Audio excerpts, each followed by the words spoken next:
या हमारी मुहिम है कि हमारा विधायक कैसा हो, उसके अंतर्गत हम पहुंचे सैनिक पब्लिक सीनियर सेकेंडरी स्कूल ऊंचा गांव बल्लागढ़ में।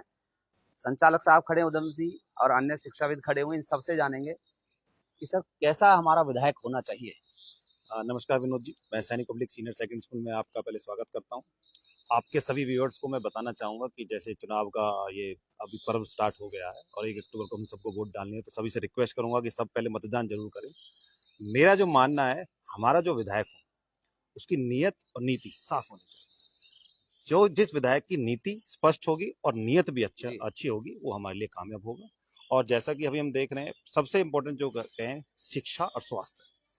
अगर किसी समाज में को हम शिक्षित कर दें और उसके स्वास्थ्य का ख्याल रखें, तो समाज जरूर आगे बढ़ेगा। जैसा कि हमने देखा है कि शिक्षा के स्तर पर हमारे बल्लभगढ़ में अच्छे अच्छे इंफ्रास्ट्रक्चर तैयार हुए हैं। हम चाहेंगे कि उनमें क्वालिटी एजुकेशन भी आगे जरूर मिले, तो ऐसे काम करें। मैडम आप क्या चाहते हैं, कैसा विधायक हो? सर, हमारे अकॉर्डिंग तो आजकल जो सबसे बड़ा मुद्दा है वो महिलाओं की सुरक्षा को लेकर, जैसे अभी कोलकाता में जो केस हुआ है उसके अकॉर्डिंग हमें लगता है कि महिलाएं असुरक्षित है।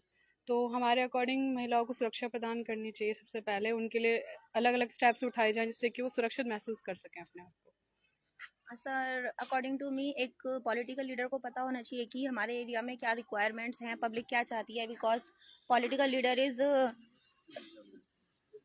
ठीक है। पॉलिटिकल लीडर को जनता चुनती है तो उसका काम जनता के लिए होना चाहिए। जनता की सुरक्षा को लेकर, उसकी सुविधाओं को लेकर, अगर यातायात की कोई सुविधा है, अगर उनको कुछ कोई और इंफ्रास्ट्रक्चर की जरूरत है, हॉस्पिटल्स है, पास के इलाके में कुछ नहीं है, तो वो सब उसको प्रोवाइड की जाए जनता को। और एक महिला होने के नाते मैं कहना चाहूंगी कि हम अपने एरिया में सुरक्षित महसूस कर सकें। मैडम आप अपना परिचय के साथ बताएं, कैसा विधायक चाहिए आपको? मेरा नाम रवीना यादव है। मैं सैनिक पब्लिक स्कूल में हिंदी की अध्यापिका हूँ। मैं चाहती हूँ कि एक जो नेता होता है वो पहले नेता होने से पहले एक अच्छा इंसान होना चाहिए। अगर वो अच्छा इंसान है तभी वो मानवता की सुरक्षा कर सकता है। तो हमें मतलब हमारे एरिया में जो भी समस्याएं हैं तो सबसे पहले उस नेता को वो समस्याएं पता होनी चाहिए, तभी वो उसका निवारण कर सकेगा। और दूसरा, महिला की सुरक्षा को लेकर, दूसरा महिला को शिक्षित होने के लिए उससे जो भी कदम उठाए जाएं वो उसमें आगे बढ़ के आए और उनकी समस्याओं का निवारण करे। मैडम आप क्या चाहते हैं, आप स्वयं एक महिला हैं, महिला होने के नाते आप क्या चाहते नमस्कार, मैं पूनम मिश्रा अपने विचार इस रिगार्डिंग हमारा भावी विधायक कैसा हो उस पर ज़रूर बोलना चाहूँगी, क्योंकि मैं भी बल्लभगढ़ की वासी हूँ। पहली बात तो अगर हमारा विधायक सिर्फ अपने बारे में ना सोचकर समाज के बारे में सोचता है, तभी उसको विधायक बनने का हक है। और ऐसा नहीं है कि विधायक सिर्फ एक मेल मेंबर हो, फीमेल भी हो तो हमारे लिए एक्सेप्टेबल है, बशर्ते वो समाज के लिए सोचें। और हमारा देश एक डेमोक्रेटिक कंट्री है, तो डेमोक्रेटिक कंट्री में पहली चीज जो हमारे लिए बेसिक रिक्वायरमेंट होती है वो होती है शिक्षा। जहाँ शिक्षा होगी वहाँ गलत चीजें रूट अपना जड़ बना ही नहीं सकती। तो सबसे पहले शिक्षा पे जोर दें।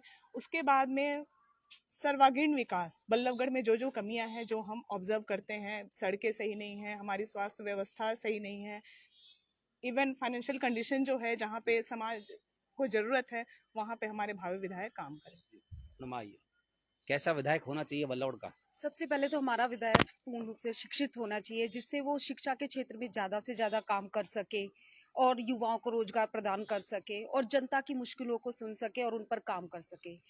दूसरा हमारा यानी कि युवाओं युवाओं को रोजगार के साथ साथ यानी कि उनके सेल्फ रोजगार प्रोवाइड करवाए, इस तरीके की टेक्निक या योजनाएं बनवाए जिससे कि युवाओं को रोजगार मिल सके।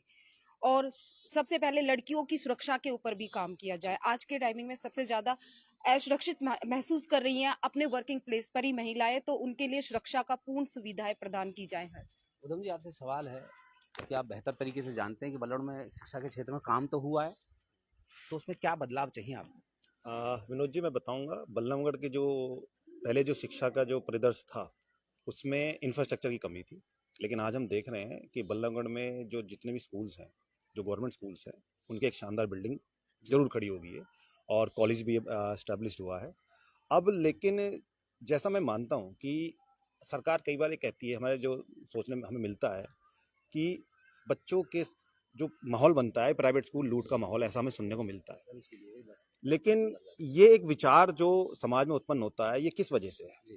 क्योंकि मेरा मानना है कि शिक्षा प्रदान करना सरकार का सबसे पहला काम सरकार का ये है कि शिक्षा प्रदान करे। अगर गवर्नमेंट स्कूल में अच्छी शिक्षा मिलेगी तो कोई कैसे कह सकता है कि प्राइवेट स्कूल लूट हो रही है? प्राइवेट स्कूल वाले जब स्कूल चलाते हैं तो वो अपना सब कुछ दाव पे लगा के समाज को शिक्षा देते हैं।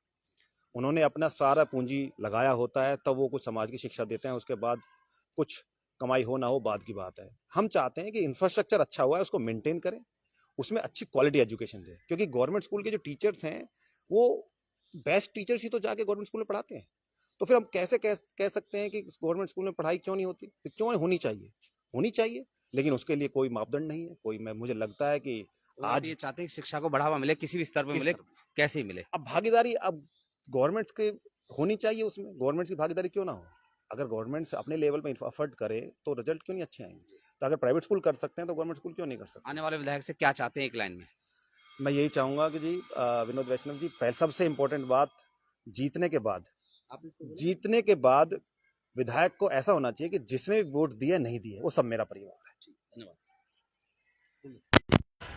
बस दिखाओ।